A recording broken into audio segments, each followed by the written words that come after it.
Entonces, y como no tenía una relación sana conmigo misma, tampoco podía valerme de mí misma.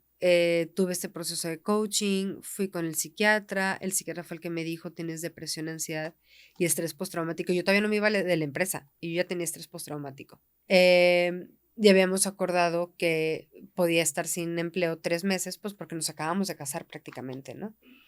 Y esos 3 meses se convirtieron en 6 meses y yo todavía no sabía qué hacer conmigo. En el burnout hay varios estadios, pero hay un cuarto estadio, que es cuando este agotamiento es llevado a tal extremo que genera crisis existencial, depresión, ideación suicida. Yo llegué a ese. El duelo y la pérdida pueden ser complicados al desconocer el camino y las herramientas necesarias para sanar y sobrellevar una vivencia tan fuerte a algo tan natural. Aprendiendo a Vivir es un espacio de conversaciones, testimonios y opiniones de expertos invitados que nos revelan distintas perspectivas como lo es la física, psicológica y espiritual, con el objetivo de generar paz en nuestro interior en el momento de partida de un ser querido.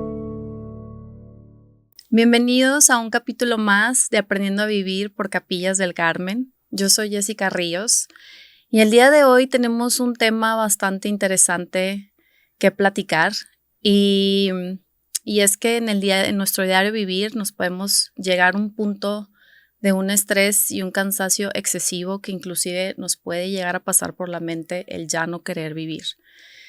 El día de hoy vamos a platicar de un suicidio y de cómo salir adelante. Y para este tema, el día de hoy nos acompaña Priscila Porcini y quiero platicarles un poquito más de ella. Ella es Purposologist y promotora de la espiritualidad empresarial basada en propósito para impulsar a personas, equipos y organizaciones a vivir con un sentido. Ella es egresada de la Facultad Libre de Derecho de Monterrey. Tiene diplomados en desarrollo humano por la Ibero. Ha trabajado como abogada corporativa para diversas empresas. Forma parte y colabora con diferentes organizaciones. Ha desarrollado proyectos de responsabilidad social, capacitaciones, rediseño de procesos y cuenta con más de 10 años de experiencia como formadora humana. Priscila es una superviviente del burnout y perfeccionista en recuperación. El día de hoy nos regala su mantra: elijo ser consciente, no perfecta. Le quiero dar la bienvenida a Priscila. Priscila, muchísimas gracias por estar aquí, por acompañarnos, por abrirte en este espacio y platicarnos un poquito más de tu historia. ¿Cómo estás? Muy bien, muchas gracias y muy honrada de que me tengan aquí. Pues quisiera empezar con que nos platiques un poquito más de tu historia de vida, tu historia personal. Todo el mundo tenemos una historia personal que nos ha traído hasta este momento que estamos aquí en el presente. Entonces, danos un poquito más de contexto de quién eres, de dónde vienes. Platícanos un poquito más sobre ti. Muchas gracias. Bueno, me voy a ir de adelante para atrás. En este momento soy mamá de 2, Ok. un niño de 5 años y una bebé de 7 meses. Estoy casada desde hace ya varios años. Em, Antes de todo a lo que me dedico y de todo lo que soy en este momento, fui siempre una niña, mm, también muy existencialista, como te contaba que es mi hijo, bueno, yo también. De algún lado lo saco. Ajá. Me cuestionaba mucho las cosas, me cuestionaba el porqué del dolor, me cuestionaba por qué de pronto veía, desacuerdos entre mis papás, por qué a veces veía personas llorar, me cuestionaba sobre Dios. Entonces, siempre fui como muy despierta a ese tipo de cuestionamientos, y no siempre tuve un adulto que pudiera orientarme en mis cuestionamientos, ¿no? A veces la respuesta era porque Dios así lo quiso, cuando yo preguntaba sobre el dolor, sobre las guerras, sobre la muerte, y en otras ocasiones simplemente era un: "Ya, por favor, deja de preguntar". Este, entonces, eso creo que me fue configurando un poco en mis creencias sobre lo que es la vida, sobre mi papel en la vida y sobre lo que yo podía lograr. y empecé a construir mi vida. Digamos que la vida es un pie, ¿no? Y una persona normal tiene varias rebanadas en su pie. Sí, está la Ok. familia, está su trabajo, están sus estudios, están sus amigos, está la persona misma, su autocuidado, sus hobbies, lo que le gusta hacer y demás, ¿no? Entonces nuestro pie, en teoría, está bastante completo. Por las situaciones que yo fui viviendo también desde niña, temas difíciles en la familia, em, y con amistades y demás, más mis cuestionamientos, yo fui interiorizando que lo más importante era el desarrollo profesional, Ok. ¿sí? Entonces, mi pie, digamos, tenía mm, a lo mejor dos rebanadas y una muy chiquita, ¿no? Y la chiquita era yo misma, estaba muy disminuida en temas de autoconcepto, autoestima y demás. La de la familia, que estaba ahí, pero era más como un deber ser, que tiene que haber una rebanada de familia, pero no me apoyaba yo en esa rebanada. Y la rebanada del crecimiento profesional, que era la más grande. Entonces, digamos que si ese pie lo convertimos en una mesa, pues mi mesa tiene una sola pata, Ok. ¿ok? Entonces, mis estudios, mi plan de carrera, dónde quiero trabajar, qué tan lejos quiero llegar, todo eso era súper importante para mí. Era lo más importante para mí. ¿Y esto de dónde surgió esa parte que dices, que te enfocaste demasiado en la parte profesional y, o sea, hubo alguien que tal Mm, vez, influyó en ti o algún ejemplo que tú hayas tomado, o sea, para que ujú. dijeras tú por aquí, o sea, esto me llama? Bueno, claro, mis papás son súper intelectuales. Okey, O sea, estamos hablando de personas con maestrías, estudios de doctorado. O sea, la vara estaba muy alta. okey, Este, pero también crecí con esta idea de que si quieres ser alguien en la vida, necesitas tener dinero. Y para tener dinero necesitas tener un buen trabajo. Y para tener un buen trabajo necesitas estudiar. Entonces, oye, si yo quiero ser alguien en la vida y yo quiero que mi vida valga la pena, necesito dinero y para tener dinero tengo que trabajar.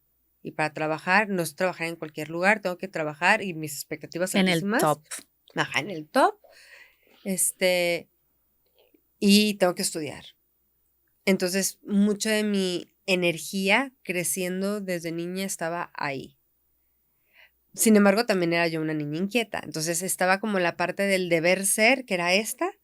Luego la parte que a mí me gustaba, que era meterme en mi cabeza e imaginar 20,000 mundos y filosofar.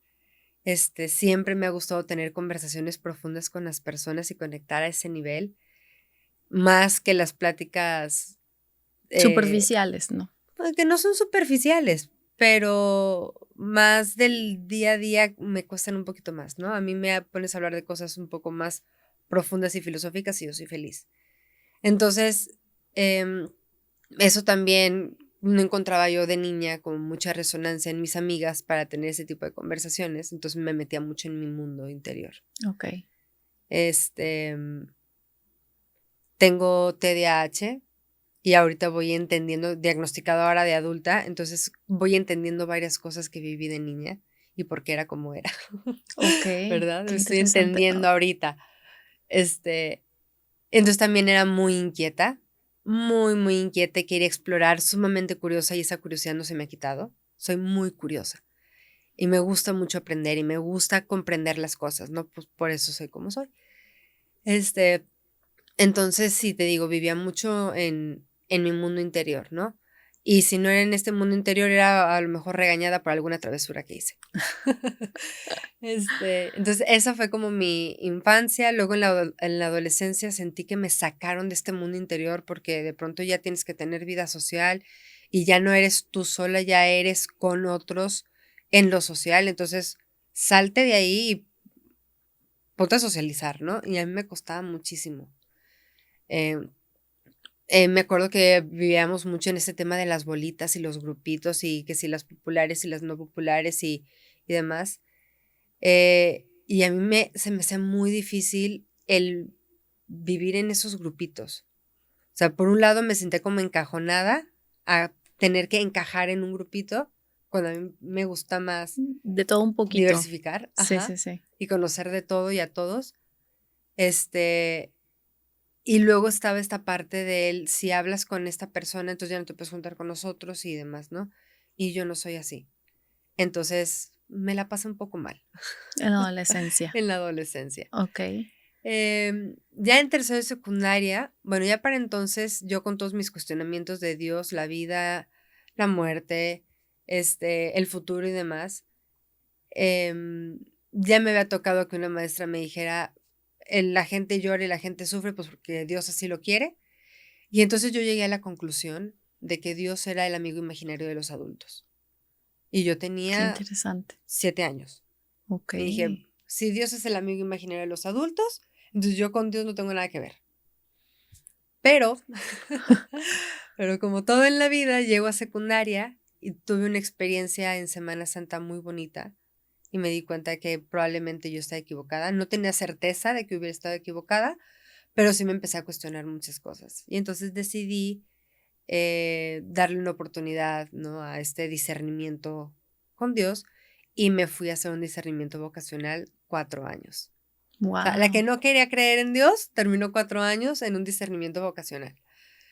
Este, Y eso, o sea, fue por tu iniciativa, o sea, tú sola sí, decides adentrarte más en ese tema porque pues venías sí, de, no sé si a ti te dejaban tranquilas esas respuestas de por qué Dios así lo quiso, porque Dios no sé qué. O sea, no sé si eso, digo, no, comentas para que tienes una nada, mente muy curiosa, supongo que a lo mejor no te quedabas para tranquila. nada, sí, para nada. Yo quería comprender. Em, y me sentía atraída a este estilo de vida que vivían las consagradas, em, porque yo sentía que en mi vida le faltaba algo y que mi vida necesitaba tener un sentido. Porque yo me cuestionaba, bueno, ¿y después de esto qué? Pues estudias prepa. ¿Y después qué? Pues estudias la carrera. ¿Después qué? Pues ve a trabajar. ¿Y luego qué? Pues si te va bien te casas. Y si no, pues quién sabe. ¿Y luego qué? Envejeces. ¿Y luego qué? Ya me morí. Te mueres, sí. Ajá, entonces era como, ¿y luego qué? Decía, como que no me sabe, no me sabe. Entonces está este estilo de vida que viven en un espacio de servicio, que tienen gran parte de su vida resuelta porque es a partir de donativos, entonces ellas se dedican ya a servir y a hacer apostolado. Y yo dije, mira, hay ciertas preocupaciones de adulto que no me van a tocar, check. Ok. Y voy a poder vivir una vida de servicio y después, si el cielo existe, me voy al cielo, check, pues me voy. Eso en ese momento yo a mis 14 años hacía que la vida tuviera sentido. Y me fui. 4 años 4 estuviste. años, hasta tercero de prepa. Y en tercero de prepa me voy dando cuenta que no es para mí seguir en este camino, que no me voy a consagrar, que tengo que volver a mi casa y que tengo que volver al mundo y enfrentar el mundo. Y ahí voy de regreso, Wow. a enfrentar el mundo. O sea, que mi llamado no estaba en huirle, sino en enfrentar y volverme un adulto responsable y asumir lo que me toca en mi vida. Y entonces ahí voy de regreso. Decidí estudiar Derecho. Estaba entre comunicación, psicología y Derecho. Y decidí estudiar Derecho en parte porque tocó una situación particular en mi familia a raíz de la muerte de un familiar. Y yo dije, oye, eh, no todo el mundo entiende la ley, la verdad, no la entendemos, pero toda nuestra vida está inmersa en el mundo legal, con Ujú. consecuencias legales y no la entendemos, entonces ahí vamos dándonos golpes por todos lados, ¿no? Entonces yo quiero estudiar derecho porque quiero ayudar a la gente a entender la ley para que puedan vivir mejor. Ok. Entonces estaba estudiando derecho, ya poco entrada a la carrera me di cuenta que a lo mejor no me iba a llenar del todo, otra vez yo y mis cuestionamientos de, bueno, ¿y luego qué? ¿Y luego qué? ¿Y luego qué? Pero le seguí, ¿no? Y estudiando derecho, descubrí la responsabilidad social en este cuestionamiento de, ok, yo reviso contratos y yo gano negociaciones. ¿Y luego qué?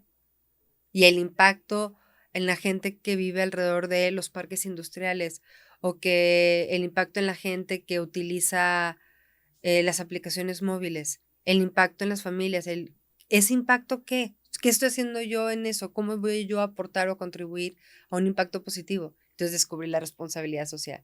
Y ahí va la practicante de derecho con RH a decir, oye, yo quiero hacer algo en el tema de responsabilidad social, y que me contestaran, 1, ¿tú quién eres? 2, eres practicante de derecho, regrésate a tu cubículo, ¿verdad?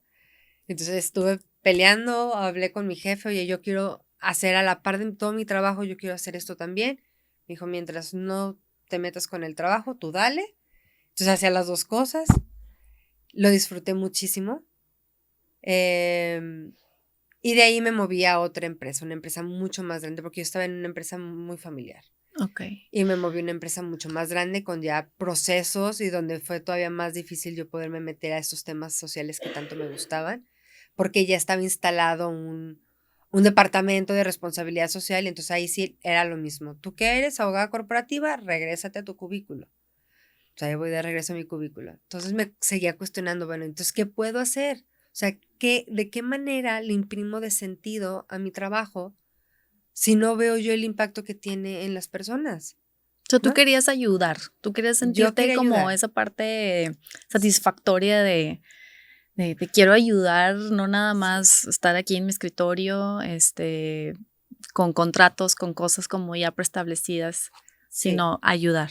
Yo tengo muy claro que si existe un llamado, mi llamado es al servicio. Y el servicio me oxigena. Y para mí mi trabajo es un servicio y siempre ha sido un servicio. Entonces necesito esa parte de servicio en mi trabajo para sentirme plena trabajando, ¿sí? Ok. Entonces no lo encontraba. Y decidí que el servicio en mi trabajo como abogada podía ser el desarrollo de otras personas, podía ser el ayudar a la organización a que los contratos fueran contratos basados en un ganar-ganar para proteger las relaciones comerciales. Decidí que el servicio podía estar en ayudar a la organización a tomar decisiones éticas. Y entonces empecé, entre lo curiosa, lo inquieta y la capacidad de, como pulpo, de meterme en muchas cosas, empecé a salirme de la cajita que yo tenía en mi puesto. Entonces me empiezo a salir y empiezo a trabajar en muchos otros proyectos, a rediseñar procesos, a meterme en temas, a cuestionar a la organización y a cuestionar por qué tomamos las decisiones como las tomamos.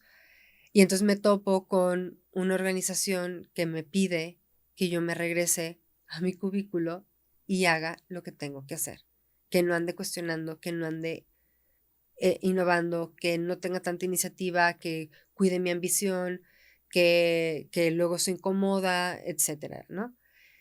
¿Y cómo te sentiste con esa Muy parte? impotente, me sentía muy impotente. Y te acuerdas que te conté que en mi mesa, El digamos, hay pie. una sola pata, y esa Ajá. pata era mi trabajo y mi carrera profesional. Y ya para entonces ya tenía una muy bonita relación con el que es ahora mi esposo, ya estábamos pensando en casarnos, las cosas con mi familia estaban mejorando, las cosas con mis amigas estaban bien, pero en mi cabeza la pata principal era mi trabajo. Y cuando empiezo a experimentar en mi trabajo esta impotencia porque no puedo hacer más, esta impotencia porque yo quiero ayudar a mi equipo a desarrollarse, y estoy sintiendo que mi jefe me dice, no seas ridícula, no te metas a eso.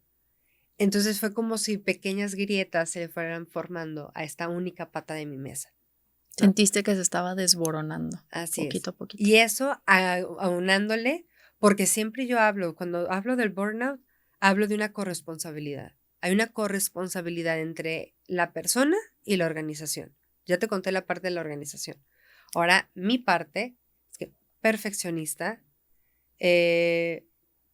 de pronto con pensamientos fatalistas, por lo mismo de lo filosófica existencialista, luego me brincaba al fatalismo. Me servía muy bien como abogada, porque yo me adelantaba 3 pasos y yo veía lo peor que podía pasar y entonces protegía en Entonces mi siempre contra. pensabas en el escenario, el peor Pero escenario. siempre pensé en el peor escenario, o con pensamiento absolutista, todo, nada, blanco, negro. Ya te conté, perfeccionista. Ujú.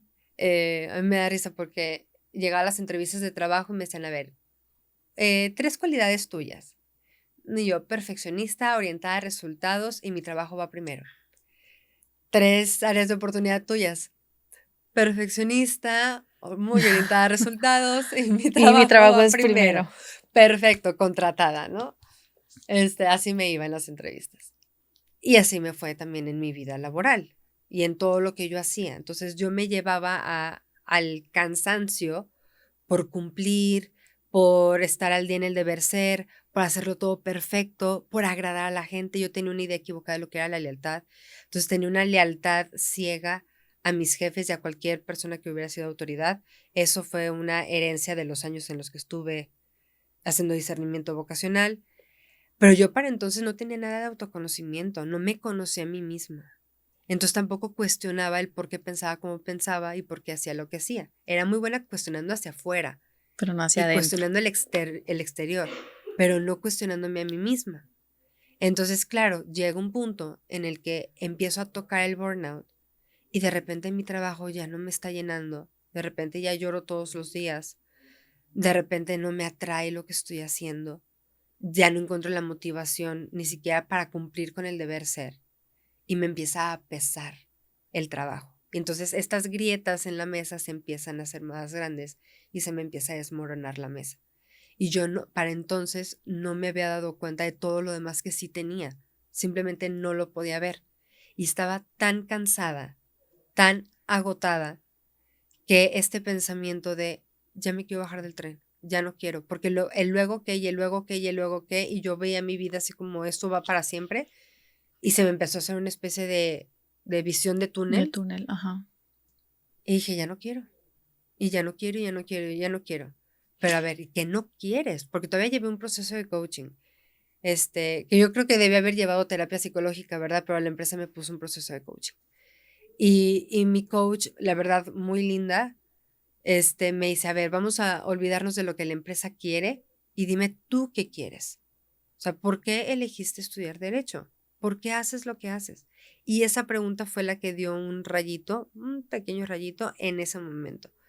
Dije, a mí lo que me gusta de lo que hago es el trabajar con la gente, es el sentir que hago un impacto y no tengo que trabajar en esta empresa y no tengo que ser abogada para lograr eso. Entonces tomé la decisión de renunciar. Wow, qué Y eso valiente. en ese momento para mí era como un caminito. Entonces renuncio, pero la mesa sigue teniendo una sola pata, nada más que ahora voy a emprender.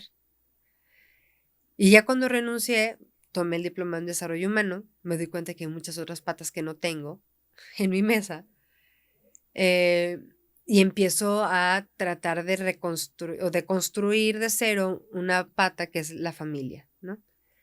Pero yo para entonces salí de la organización con depresión, ansiedad y estrés postraumático. ¿Y tú sabías que tenías todo esto? O sea, era Sí, mi siguiente pregunta. O sea, porque a veces no nos damos cuenta cuando ya estás bien metido, o sea, en todo este como, pues no quiero decir caos, pero vaya, a veces no podemos, como dices tú, esta visión túnel no te permite ver.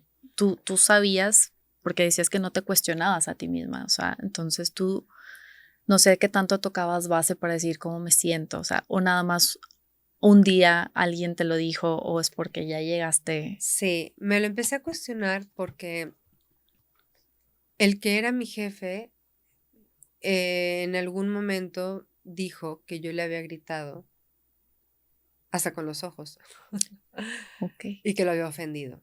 Y yo no tenía recuerdo de haber hecho eso.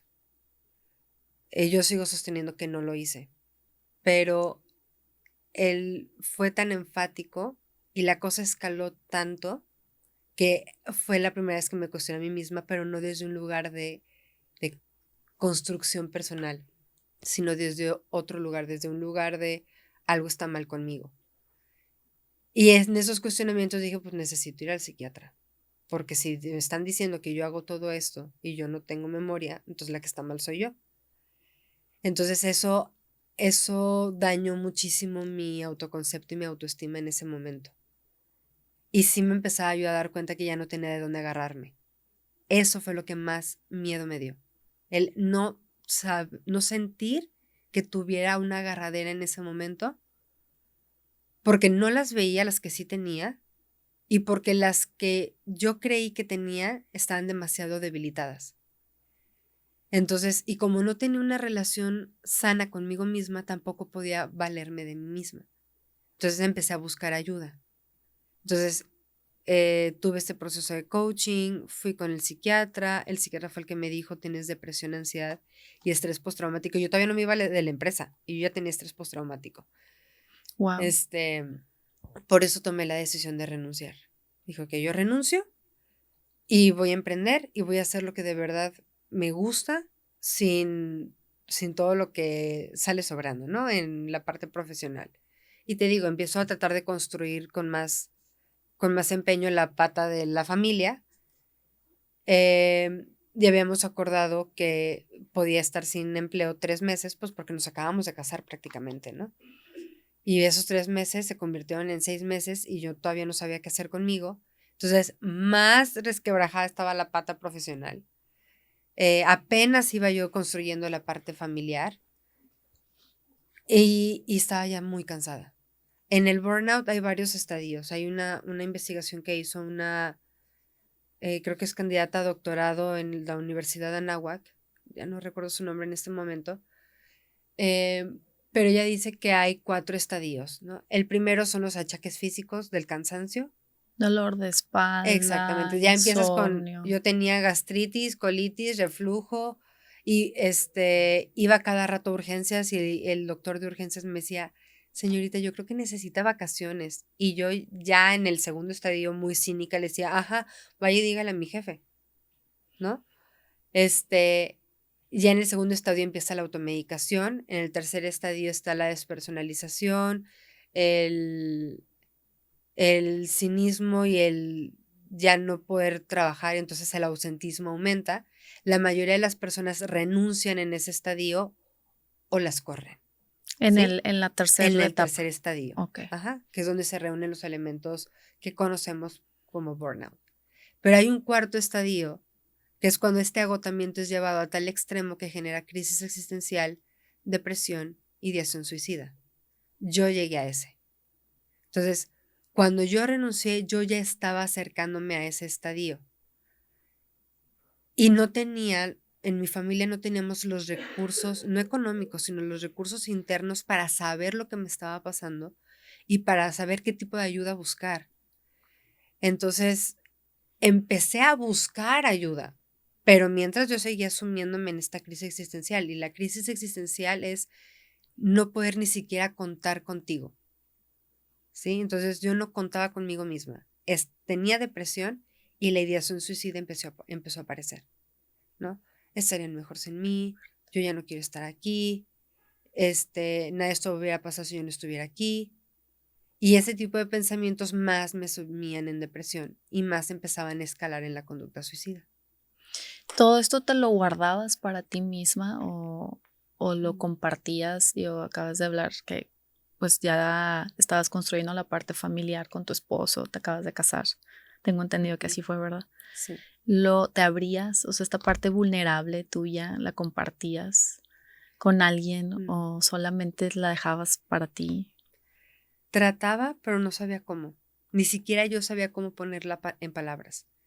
Entonces quería compartirla, pero como nunca nos había tocado un caso así, ni a mi esposo ni a mí, entonces era como, o sea, ¿cómo te ayudo? ¿No? Entonces él no sabía cómo ayudarme, yo no sabía cómo pedirle ayuda porque no sabía qué necesitaba tampoco. Y entonces empecé a callármelo porque empezó a darme mucha vergüenza todo lo que yo estaba pensando y todo lo que yo estaba sintiendo. Porque sí, estaban los típicos comentarios, ¿no? De count your blessings y piensa en todo lo que sí tienes y ve todo el tiempo libre que tienes. Yo hubieras hecho A, B, C, D, E y F, G hasta la Z, ¿no? Y cuando estás en depresión y cuando no ves salida y cuando estás en visión de túnel, que te digan, date cuenta de todo lo que sí tienes y que te las enumeren y tú no las puedes ver, Te hace sentir peor, ¿no? te sientes peor y te sientes avergonzada, ¿no? Y que te digan, oye, tienes mucho tiempo libre, podrás estar haciendo A, B y C, tan inteligente que eres, tan capaz que eres, tan no sé qué, y tú te sientes tan incapaz que no puedes ni contigo misma, dices, qué padre que me vean así, pero yo no me veo así. Y entonces la vergüenza empieza como a carcomer un poco más la confianza personal y empieza a aumentar todos los demás síntomas. ¿Sí? ¿Tú sentías que esos comentarios, o sea, en vez de ayudarte, Sí, no me Al ayudaba, contrario, tenían un no me efecto ayudaba. totalmente opuesto. Sí. A mí lo que me hubiera ayudado en ese momento es haber recibido empatía. Que alguien me hubiera dicho, no sé cómo te sientes, pero sé que te le estás pasando mal. ¿Me quieres contar? Y eso creo que me hubiera ayudado mucho más, porque al empezar a hablar y a poner en palabras, que es lo que hacemos en terapia, empiezas a hablar y empiezas a poner en palabras y las cosas se empiezan a acomodar. Eso me hubiera ayudado muchísimo. Pero tampoco recibía esa empatía del personal de salud y le estaba buscando. Muchas de las personas que se suicidan visitaron a su médico familiar en los últimos meses, incluso el mismo día. Pero muchas veces los profesionales de la salud no están capacitados para detectar señales de conducta suicida y para acompañar oportunamente y evitar un suicidio. Sí, Es que, entonces a veces son los que ujú. más pueden ser detonantes para una persona. O sea, aparte de la empatía, ¿qué crees que pudiera ser necesario para acompañar o para, sí, para acompañar a una persona que está pasando Ujú, por esto? O sea, la empatía, el platicar ujú. o alguna otra cosa que, Sí, y referir porque a veces uno oportunamente. sabe cómo, pues cómo tratar a la persona que está pasando Sí, por eso, ¿no? Y a veces te sí. puedes llegar a minimizar un poco, o sea, no sé. Tú que lo viviste en carne propia, o sea, ¿qué te hubiera gustado? Sí, fíjate que eso es algo que he ido aprendiendo conforme he ido entendiendo mi experiencia, he ido entendiendo la experiencia de mi esposo, por ejemplo, y digo, wow, qué difícil, ¿no? Porque lo mismo, no sabes cómo abordarlo, de cómo hablar, cómo ayudar, ¿no? Y entonces le empiezas a regar cuando tratas de ayudar, Ujú. ¿no? Y también genera mucha impotencia en las personas que quieren ayudar. Em, yo creo que esto, la empatía, no querer resolver, porque queremos resolver. Oye, te estoy viendo mal, que le estás pasando mal, quiero resolverte la vida. No me la puedes resolver, ¿no? Entonces, mejor escúchame, o dame un espacio de empatía, o solamente abrázame, ¿sí? No me tienes que decir que todo va a estar bien, pero sí me puedes decir, estoy aquí contigo, mientras transitas este momento. Y después algo que ayuda mucho es referir oportunamente a asociaciones que sí pueden dar ese tipo de acompañamiento. Existen factores que pueden ser factores de protección en la persona cuando está en conducta suicida. A ver, hay que analizar, ¿está durmiendo bien? Una persona que no duerme y que está en depresión y que tiene conducta suicida está en riesgo. ¿Qué edad tiene? ¿Tiene círculo de apoyo o no lo tiene? ¿Cuáles son sus hábitos? ¿Fuma? ¿Toma alcohol o no lo hace? ¿No? Entonces, para una persona con conducta suicida, la terapia cognitivo-conductual ayuda muchísimo al principio, por ejemplo. Ya después una terapia más profunda, puede ser el psicoanálisis o la logoterapia, ayuda a que la persona vaya entendiéndose y vaya descubriendo sentido en su vida. Pero al principio, cognitivo-conductual, y hay que empezar a fortalecer los factores de protección, que la persona coma, que la persona busque su red, que la persona empiece a tener hábitos saludables, poquito a poquito, porque si no, la depresión te chupa y la conducta suicida te lleva en una espiral. ¿Y qué pasa, por ejemplo, en este caso tú? Digo, porque a lo mejor hay personas que se rehúsan a ir a terapia, ¿no? A veces que no se resisten, que piensan, no, yo estoy bien, aunque sepan en el fondo que no lo Ujú. están. En este caso, tú buscaste el querer estar bien, o sea, Sí. digamos, el querer ir a esa terapia para sentirme mejor, o sea, pero ¿qué pasa cuando no? O sea, cuando la gente se Sí. resiste. Mira, en México una persona tarda en promedio 14 años Que en 14 ir a años. buscar atención a su salud mental. Wow. 14 años. Y de ahí a que encuentres un diagnóstico y la terapia que va para ti, porque hay muchos tipos de terapia y hay muchos tipos de terapeutas. Yo he tardado 5 años en encontrar diagnóstico, en encontrar la terapia que me ayuda, en encontrar a un psiquiatra con el que yo sienta confianza. He tardado 5 años. Entonces, no es un camino fácil, pero eso a vivirlo solo, prefiero esto. Porque vivirlo solo te carcome. No podemos solos. Y en algún momento necesitamos decir, esto me está sobrepasando, no entiendo qué está pasándome, necesito ayuda. Y empezar a buscar. Y eso es algo que yo recuerdo que me repetía muchísimo. Cuando yo estaba en medio de la conducta suicida, yo decía, es que quiero querer estar bien. Ni siquiera alcanzaba para un quiero estar bien, pero sí un quiero querer. Quiero querer Entonces, estar bien. quiero querer estar bien. Porque me enteré después de mi intento, yo me interné y ahí me enteré que estaba embarazada. Entonces, eso también a mí me dio una razón para querer, ¿sí? O sea, porque ya no dependía nada más de mí, ya no era nada más mi vida. Y mi hijo no tenía la culpa, ¿no? ¿Qué sentiste? ¿Qué sentiste cuando Uy, vas a dar al hospital y, oh sorpresa, estoy embarazada? Digo, es una bonita noticia en un que contexto trae no muchas tan, emociones sí, y estar tú en esta posición en la que estabas, o sea, como, no sé, se sí. maximizaron las emociones al triple. ¿Cómo lo viviste? Fue con sentimientos encontrados, porque al principio me emocioné muchísimo y yo creo que como a los 2 minutos caí en cuenta del contexto en el que estaba pasando y empecé a sentir culpa. Y empecé a sentir mucha culpa de estar trayendo a mi hijo al mundo cuando yo no estaba bien, ¿no? Entonces por eso ahí surgió este quiero querer y quiero querer por él y quiero querer por la familia y quiero querer por mi esposo también, porque él también recibió la noticia y yo estoy internada. Y durante 5 semanas yo no estuve en mi casa. Entonces las primeras 5 semanas, no, 7 semanas de embarazo, no estuvimos juntos. Entonces yo también pensaba en él y es que quiero querer por nosotros. Claro. Y me ayudaba mucho esta imagen que les contaba yo, la cuento muy seguido, que en algún momento en mi depresión antes de embarazarme, una amiga prácticamente me obligó a ir a Chipinque. Entonces estábamos subiendo Chipinque y estábamos subiendo por el Pinal, llegamos a la antena y volteé a ver la montaña y estaba muy nublado. No nublado gris, pero sí el cielo estaba repleto de nubes, ¿no? No se veía el sol y las montañas estaban un poco tapadas. Y me acuerdo de haber volteado al cielo y decir, no porque yo no pueda ver el sol, significa que no está ahí. Ahí está.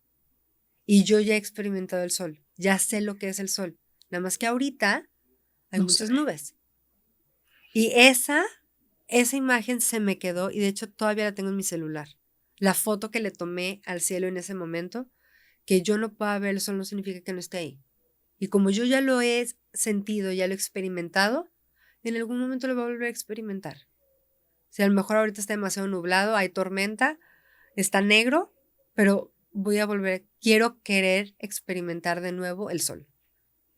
Qué hermosa, pues, o sea, símbolo, ¿no? Que te topaste y que fuiste capaz de reconocerla, en ese preciso momento cuando la necesitabas. Sí.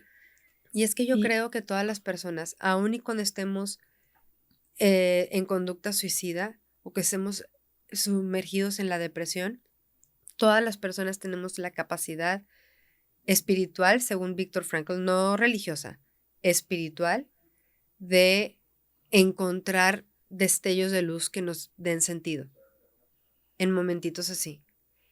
Y a mí me ha servido mucho Harry Potter para ok, poderle encontrar como analogías, porque a veces no es tan fácil ponerlo en palabras, entonces a mí utilizar imágenes me sirve más. eres más Entonces, visual. no sé Ujú, si recuerdas en Harry Potter la figura del Dementor, ¿sí? Esta figura oscura que te chupa el alma. ujú. Entonces, para mí la depresión, la ansiedad, la ideación suicida es como este Dementor. Entonces, yo a mi red de apoyo, sobre todo a mis terapeutas, a mi psiquiatra, a mi marido, yo les digo, si el Dementor ahorita está fuera de la casa, o sea, estoy súper bien, ¿sí? Creo que una vez que entramos a este mundo, no es que desaparezca, simplemente hay días que son muy buenos, Entonces es cuando el dementor está afuera. Si el dementor está dentro de la casa, empiezo a tener, empiezo a sentirme como muy bajoneada, como que la depresión está entrando. Todavía soy funcional, sigo haciendo mis cosas, pero sí noto que en mi silencio interior estoy más, como más ensimismada y más desganada, aunque yo siga siendo funcional.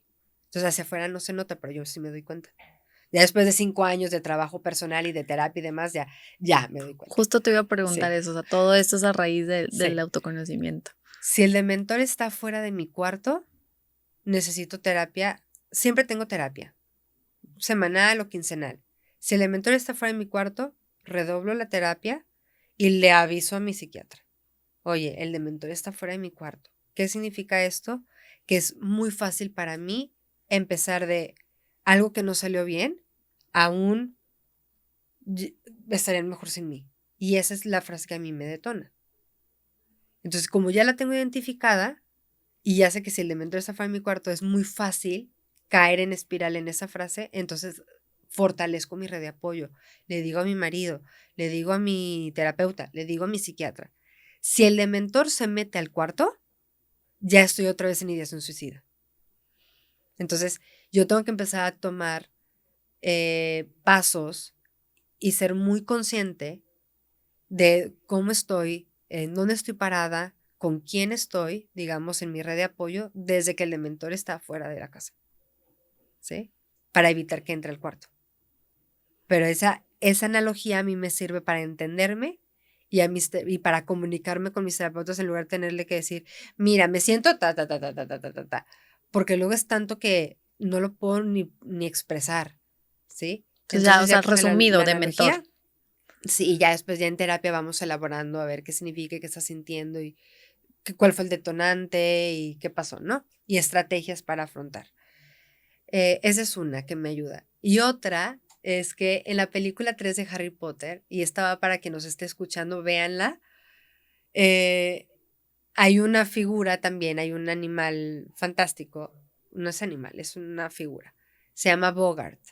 Y el Bogart toma la forma de tu peor miedo, ¿sí? Entonces el hechizo para vencer al Bogart es ridiculous, o sea, es usar el sentido del humor para vencer nuestros miedos, nuestra ansiedad o nuestra depresión. Entonces, el antídoto es el sentido del humor, ¿sí? Entonces, sale una imagen, ¿no? De a Ron Weasley que le dan miedo a las arañas, entonces el Bogart se convierte en una araña enorme y él, a través del sentido del humor, le pone patines a las 8 patas y entonces está la araña ahí y no se puede dejar de mover. Entonces, eso me lo llevé a mi vida y dije, a ver, cuando llega la ansiedad y cuando empiezan los pensamientos fatalistas, ahí está el Bogart. Entonces, ¿con qué herramienta o con qué imagen a través del sentido del humor puedo yo bajarle la intensidad a esos pensamientos? Y se me hace un poquito más difícil esa herramienta, pero sirve. Y esa es la herramienta que después me deja ver lo que sí hay. No lo que creo que va a pasar y lo que voy a dejar de tener o va a dejar de suceder, ¿no? Que me empieza a poner ansiosa, sino me trae al presente y entonces ahorita, ¿qué sí tengo? ¿Qué sí hay? ¿Qué sí soy? Y entonces entra este mantra de elijo ser consciente, no perfecta. Justo te iba a preguntar sobre ese mantra, o sea, ¿cómo llegaste a ese mantra? Porque, como te comentaba hace ratito, Ujú. yo ya me lo voy a adjudicar, ya va a ser mío también de aquí en adelante. Yo creo que habemos y yo me considero también una persona que padecemos de ese perfeccionismo, o sea, que nuestras expectativas de nosotros mismos son muy altas y la autoexigencia, etcétera, que pues hay que traernos al momento presente y decir, a ver, todo está bien. O sea, entonces quería preguntarte cómo llegaste a este mantra de elijo ser consciente, no perfecta. Llegué gracias a uno de mis grandes entrenadores de vida, que es mi hijo. Porque claro, o sea, en esta mesa donde no hay patas, entonces de repente en la maternidad como que quise proyectar mi perfeccionismo y mi necesidad de sentido y de sentirme útil y de ser alguien, lo quise proyectar en la maternidad. Y entonces me descubrí a mí misma muy angustiada si no lograba entender a la primera por qué lloraba mi bebé, o que si me salía leche o no me salía leche, o que si tenía o no tenía paciencia con mi hijo. Y yo estaba en depresión. Y entonces en lugar de ser compasiva conmigo era tan exigente que ni yo estaba tranquila y yo creo que mi hijo lo percibía, entonces tampoco estaba tranquilo, ¿no? Y me acuerdo haber ido a un retiro de mamás con Ciciely Rivas, que es maestra de vida mía. Y, y empezamos a hablar sobre la maternidad y sobre las expectativas que tenemos como mamás, que si tuvimos una mamá presente que nos dio un modelo, entonces nuestra expectativa es ser ese modelo que nuestra mamá fue, o si tuvimos una mamá ausente y nuestra expectativa es ser todo lo Todo que lo nuestra mamá opuesto. no fue, ¿no? Y entonces ella nos decía, esta es la mamá que tuviste y esa es la mamá que necesitabas, ¿ok? Y el espacio puede ser tan grande o tan chico según la realidad de tu mamá y tuya. Pero este espacio te toca maternártelo a ti y tú te puedes maternar. Y entonces ella nos da, entre muchas otras frases que nos dijo preciosas, dice esta de elijo ser consciente, de ser consciente y no perfectas. Y ahí la tomé. Dije, yo me veo con mi hijo y me veo maternándolo. Yo puedo hacer eso conmigo. Y yo puedo ser compasiva conmigo. Y yo puedo eh, darme amor a mí misma. Y muchas veces escuchamos esta frase de nadie puede dar lo que no tiene. Y yo llegué al revés. Yo veía lo que yo daba a otros y entonces la pregunta era, ¿y por qué no me lo puedo dar a mí? ¿No? Y entonces esta parte de la crisis existencial de no poder contar conmigo, ahí es donde se empezó a sanar. ¿Sí? Y sí puedo contar Saber que conmigo. puedes contar contigo. Exactamente. Que así Y como, era, como otras personas cuentan contigo, pues tú para ti yo puedo también. contar conmigo, ¿no? Otra cosa que me ayudó mucho fue cuando mi hijo empezó a aprender a caminar y entonces se agarraba de la pared, se soltaba, daba 3 pasitos y se caía. Y yo me acuerdo haberlo visto y cuando se cayó, yo lo primero que pensé fue, ay, qué triste, pobrecito, no pudo. Bueno, él se volvió a levantar y me volvió a ver con una cara y una sonrisa de, mamá, ¿viste lo que hice?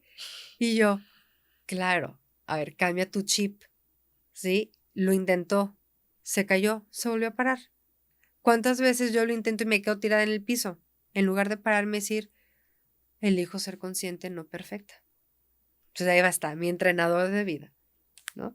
Ay, qué bonito que tú, pues sí, es que ellos también nos vienen a enseñar a nosotros, Sí, ¿verdad? claro. O sea, y pues esta parte tuya de saber que puedes contar contigo misma y que no es necesario ser perfecta, o sea, que así eres valiosa tal cual, o sea, así como somos, ya somos valiosos y no necesitamos esforzarnos por la perfección, porque no lo somos y nunca lo vamos a hacer. Sí, y que vamos desarrollando recursos. Ahora con este último embarazo, no tuve baby blues. O sea, las primeras 2 semanas, el primer mes, padrísimo, todo fluía, mi bebé, yo, todo súper bien. Cruzando el primer mes, empiezo a tener síntomas. Una tristeza profunda, inexplicable, un sentimiento como de desolación. Y de ahí, de repente, ya estaba otra vez en la ideación. Y la diferencia es que como ya lo había vivido, en esta ocasión me pude dar cuenta más rápido. Y más rápido activé mi red de apoyo, busqué a mi psiquiatra, busqué a mi psicóloga, tener terapia 2 veces por semana, busqué a mi marido y otra vez reconstruir las patas de mi mesa, que ahora mi mesa tiene muchas más patas, ¿verdad? Claro que está mi trabajo y es un trabajo que amo y que me apasiona muchísimo y la gente que me conoce sabe que me apasiona y me encanta, pero está mi familia que también me da vida y están mis hijos que me dan sentido y está mi marido con quien comparto, está mi autocuidado con mis terapeutas que me quieren y que están ahí conmigo y para mí, mis amigas que han vivido conmigo todo esto y ahí siguen. Entonces eso me habla del cariño que nos tenemos. y que de verdad son amistades incondicionales. Entonces, claro que mi mesa, mi pie tiene muchas más rebanadas y mi mesa tiene muchas más patas, ¿no? Entonces, mi trabajo ahorita es, me doy cuenta, activo mi red de apoyo y busco lo que sí hay. Eso no significa que no venga ideación, no significa que no vengan pensamientos fatalistas, no significa que de repente la perfeccionista en mí no diga, le estás haciendo mal y peor cada día. Sí pasa, sigue pasando, pero yo también estoy más fuerte. Sí. Sí, nada más, o sea, digamos, lo que se quisiera a lo mejor transmitir es que saliste adelante, no significa que se borra, ¿verdad? O sea, ahí está, pero has encontrado todas estas herramientas para saberlo identificar más rápido, para tomar acción más rápido. Sí. Entonces, ya para ir cerrando un poquito, ¿qué le podrías decir a las personas que están pasando por un momento similar, digo, con otras circunstancias, porque pues cada persona es única, pero que comparten esta emoción de, pues ya no tiene sentido, o sea, ¿para qué sigo aquí? Es demasiado abrumador que me sobrepasa. ¿Qué les podrías, o sea, decir ante tu experiencia de que sí se puede, sí se puede salir adelante? Mira, yo les diría, no sé exactamente por lo que estás pasando, pero sé que se puede sentir abrumador estar en ese lugar, pero quiero que sepas que se puede salir de ahí, que no estás solo, que hay asociaciones, habemos personas que nos interesa ayudarte a que estés bien. Y todo empieza por un quiero querer. Quiero querer. Y ese mantra también se los regalo. Quiero querer estar bien. Quiero querer salir de esta. Quiero querer volver a saborear la vida. Si quiero querer volver a disfrutar. Simplemente quiero querer estar tranquilo. Hay que tener muchísima compasión. Las personas que nos toca algún caso cercano, porque también hay un mensaje para estas personas. Claro. La persona que piensa en el suicidio o la persona que se suicida no está cometiendo un suicidio porque no es un delito, no es un pecado. La persona que se suicida es porque estaba buscando una salida a su sufrimiento. Entonces, queremos evitar un suicidio, abordemos el sufrimiento de la persona y acompañemos el sufrimiento de la persona. Porque eso es. El suicidio no es de la noche a la mañana, es una persona que está sufriendo muchísimo. Si acompañamos el sufrimiento, quizá podamos prevenir un suicidio.